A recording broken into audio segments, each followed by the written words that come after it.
welcome to my today's topic. Today we will be discussing on Introduction to MS Access 2013. Okay, so for understanding databases, we have to understand the concept of data and information first. Okay, so we all know that a computer is an electronic device. Now, it is used to store as well to process data. What does the term data mean? Data refers to any piece of information. For example, your address, bank account details, pictures are all the examples of data. In other words, data could be the text, numbers, images, sound, or combination of these. Okay, got it? So now, data without context is meaningless because it can mean nothing. Okay, to sense data, it has to be converted into information. So it is done by adding context to the data. Okay, suppose marks obtained by 10 students in a class test on computers like 42, 51 and so on. Okay, so now the term comes, that is database. So a database is a basically collection of information or data stored in a computer which is organized in such a way that it can be easily accessed, managed and updated. So in simple language you can say the database is a systematic collection of data. Okay, so it is alternatively also referred to as a data bank or a data store. Okay, so how do we make a database? We can make a database in our notebook or computer using basic programs like Word, Excel or even a notepad. So using all these programs we can easily access, manage, edit or update this database. Okay, so if you see this figure, you can see it is an example of database.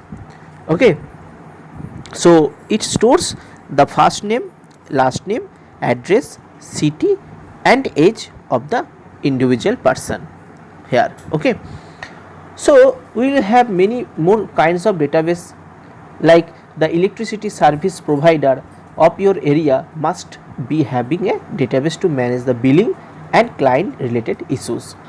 Or if you talk about departmental store, it uses the database to manage the items, their stock, shelf life, price. Okay, got it?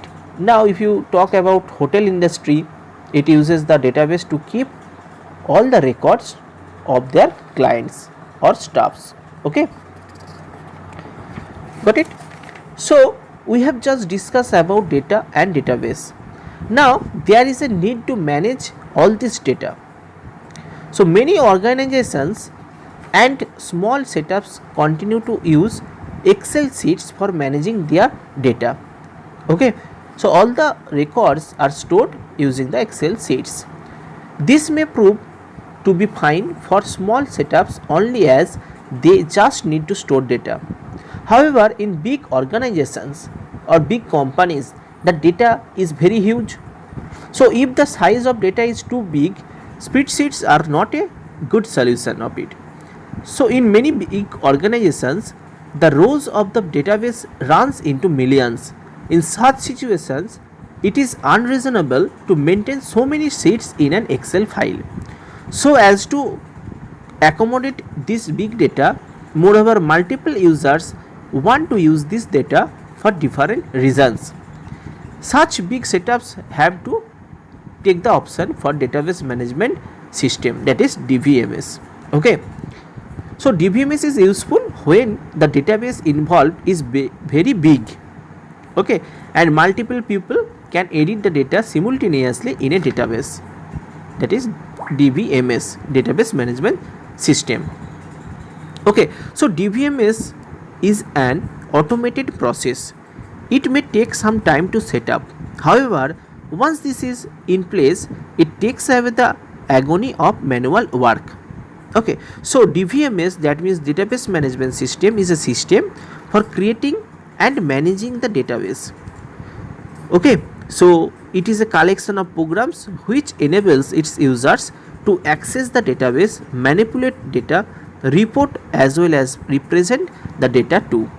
Okay, so in a database the data is organized into rows, columns and tables. Got it? So DBMS programs are user friendly. This means that the user can easily edit, update, expand or even delete any data. Got it? So the database developed and controlled by the database administrator, or you can say DBA. So database administrators also control the smooth functioning of the database. Okay, so if you take a particular example, suppose you can take the example of a hospital. You have seen that different departments need to access database for different reasons. Similarly, in other organizations too, some employee may need just to view the data, while some other department may need to access a particular section of data. Okay, for this reason the database administrator sets the user permission. Okay, so the user permissions allow the user to see the required or permitted part of the database. Okay, so this eliminates the chances of data getting deleted accidentally.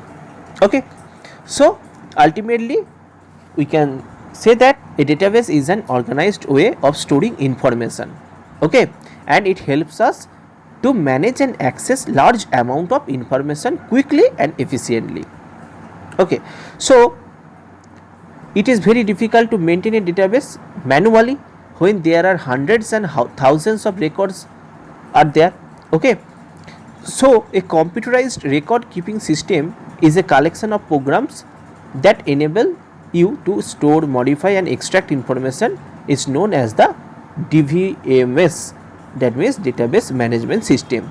So database management system, that means database management system is responsible for the database. Okay, got it? So now the term comes, that is MS Access, that means Microsoft Access. So Microsoft Access is the most popular and powerful database management system, is known as the Relational Database Management System or RDBMS. MS Access is the most popular and powerful RDBMS, that means Relational Database Management System. Okay, that serves as an integral part of the Microsoft Office. Okay, so it is used to organize and manipulate data. It organizes data in the form of tables. So it provides the facility to create relationship between these tables by using a common fields. Okay, so a relational database enables to prevent duplicity of data. Okay, we cannot enter duplicate data in the table. That is the one of the most important property of RDBMS. Okay, so another important feature of MS Access is that you can add, update, delete, view data and establish relationship by using forms, find and retrieve data in a desired way by using queries.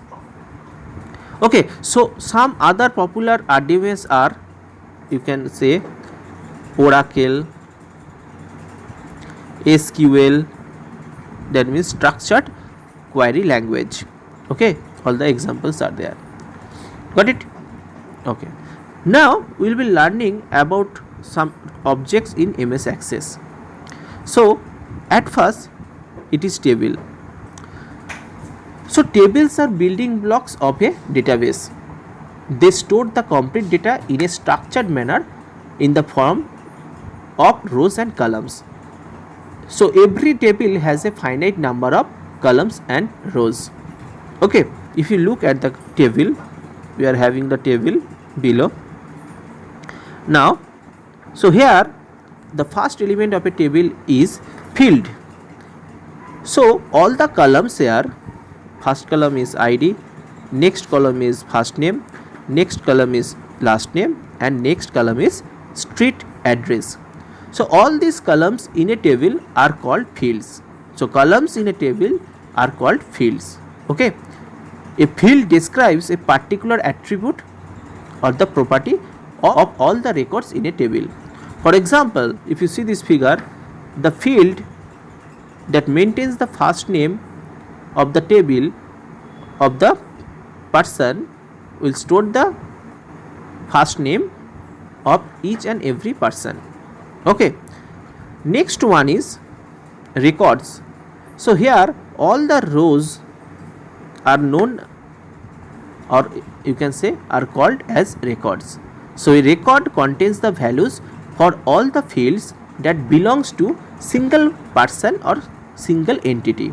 Okay, for example, when we enter data of all the fields such as ID, first name, last name and street address for a given person, it creates a new row in a table which is called a record. Okay, next is data. So here a set of characters that represents a valid value is known as data. So for example, here data here is 7, first name Alex, last name Hinton and street address 1011 Hodge Lane. Okay, so all these are known as the data. Okay, so a set of character that represents a valid value known as a data. Okay, so all these are the data. So all the data in RDBMS is stored in the form of relational entities, and entities in MS Access are known as the table. Okay, so it is the customer table. Okay, so entities in MS Access are known as table. Okay, next we will learn about the next object in MS Access, which is query. Okay, got it. So queries are basically used in MS Access for searching and compiling data from multiple tables. Okay, so a database stores a large number of data, but queries helps us to retrieve the filtered data based upon some criteria or conditions. So queries are also used to perform actions such as delete, update, etc. on the data based upon some criteria or condition. Okay, so next object in MS Access are known as the report. So reports are used to display selected data in a printable format. Reports collect the summarized data from one or more tables or queries and organize it in a printable form. Okay, so reports are used in MS Access for presenting the data in printable format. Next object in MS Access is known as form. So forms are basically the user-friendly interfaces that facilitate the process of entering data in tables and queries. So a form has an attractive interface that accepts data from the user and forwards it to the corresponding table or query. Okay, so these are used in MS Access for entering, modifying and viewing records saved in tables. Okay, so basically we have learned about the objects in MS Access, that are tables, queries, forms and reports. So basically DBMS is an application software which is used to create, modify and extract data from a database, and it also manages and organizes the records in the form of tables. So the full form of DBMS is Database Management System. Okay, and MS Access or Microsoft Access is the most popular and powerful relational database management system, or RDBMS. Okay, now we will be learning about data types in MS Access. So MS Access allows 13 different data types to be stored in fields. These data types are given here in this figure. So the first type of data or first data type is short text. So it takes alphanumerical data and its size is up to 255 characters. Okay, next is long text.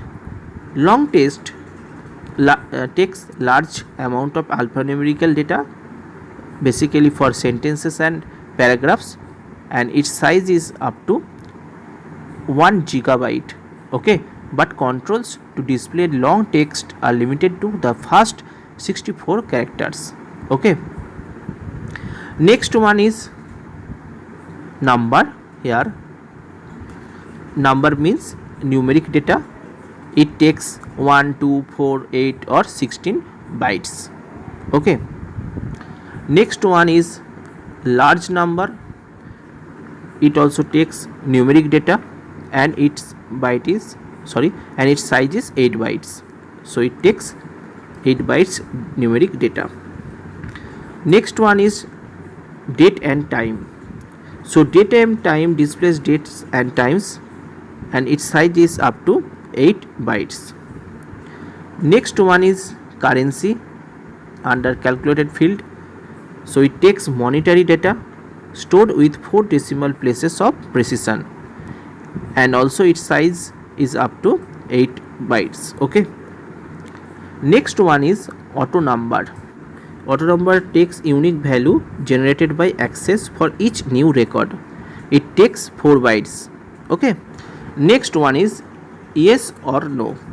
So it is used at places where field can have only one possible value. It can either take true or false. Okay, or yes or no, or on or off. For example, a student can either be a male or a female. Okay, next one is OLE, object. So this is used to embed an object created in another application such as Microsoft Word document, Excel spreadsheet or PowerPoint presentation into the access table. It stores up to 2 GB of data. Okay, next one is hyperlink. The hyperlink data type can store links to web pages, websites, files on an intranet or LAN on your computer. It stores up to 1 GB of data. Okay, so basically it is a link address to a document or file on the internet. Okay, or an intranet. Next one is attachment.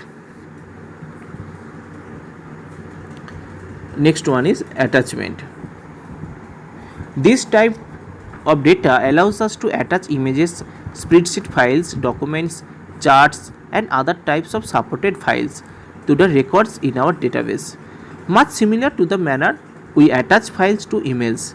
Okay, its size up to about 2 GB. Next one is calculated. This data type is used when a user creates table fields that calculate values. The calculations can include values from fields in the same table as well as built-in access functions. This data type is usually used in most of the cases of queries, forms and tables. Okay, so you can create an expression that uses data from one or more fields. Okay, and last one is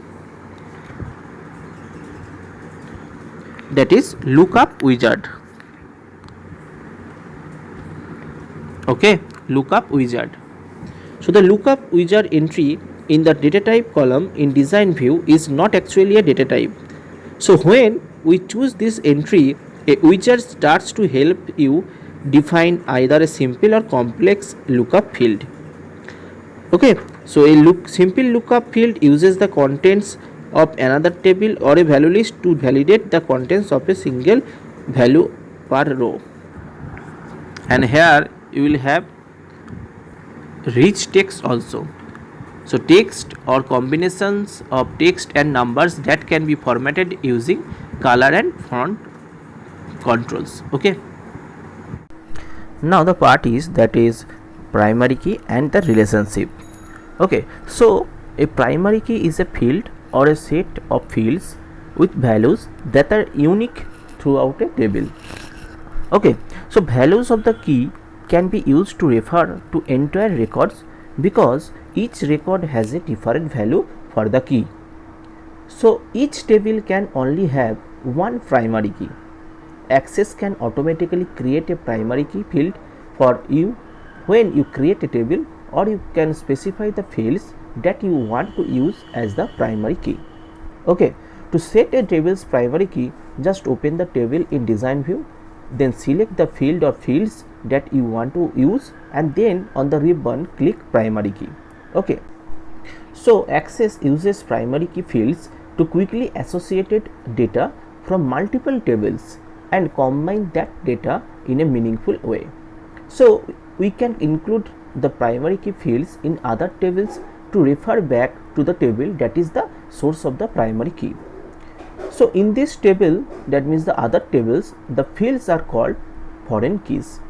Now if you look at this figure, for example, a customer ID field in the customer table might also appear in the orders tables also.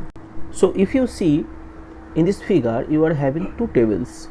One is customer table and next one is orders table. Okay, so here you can see that a customer ID field in the customers table might also appear in the others table, that is orders table. Okay, so here in the orders table, the customer ID acts as a foreign key. Okay, and in the customer table it acts as a primary key. Here in the customer table, customer ID is a primary key because it uniquely identifies each record in this table. Okay, so we cannot give company or the first name as the primary key, so we have to use customer ID as the primary key as it uniquely identifies the each record. Okay, if you want to take a simple example, suppose you are having the roll number in the school. Okay, so this roll number uniquely identifies each student in this school or in this particular class. Okay, got it? So there may be the situation where many students are having the same first name or last name, address or phone number. So we have to take the field, or you can say the column, that is uniquely identifies the record. Okay, so a primary key has several characteristics. Number one, it uniquely identifies each record. Next, it is never empty or null. It should contain a value. Okay, and the value it contains rare changes. Okay, if you cannot identify a good key, create an auto number field to use as the key. An auto number field automatically generates a value for itself when each record is first saved. Okay, so therefore an auto number field meets all the three requirements or the characteristics of a good primary key. Got it? Okay, now we know how to set the primary key using fields already we have in Access. Okay, so for a primary key to work well, the field must uniquely identify each row, never contain an empty or null value or change value. To set the primary key, just we have to open the database that we want to modify. Then in the navigation pane, right click the table in which you want to set the primary key, and on the shortcut menu click design view. Okay, if you don't see the navigation pane, then press F11 to display this. Okay, then select the field or fields that you want to choose as the primary key. To select one field, click the row selector for the field you want.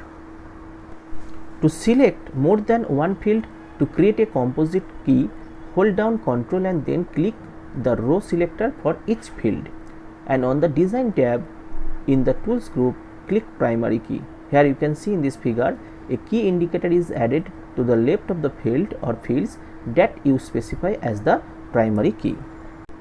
And if you want to remove a primary key in MS Access, the fields or the field that previously served as primary key will no longer provide the primary means of identifying a record.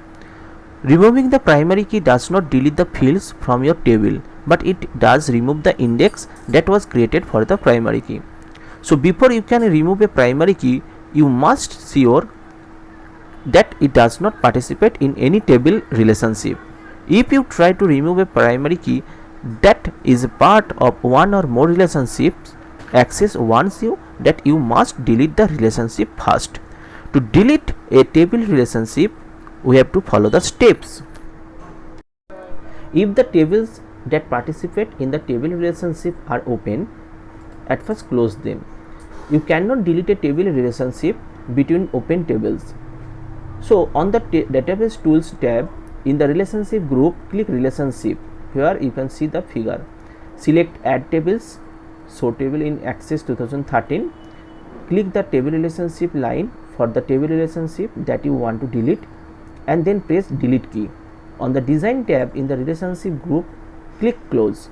After you delete the relationships, in the navigation pane, right click the table from which you want to remove the primary key, and then click design view.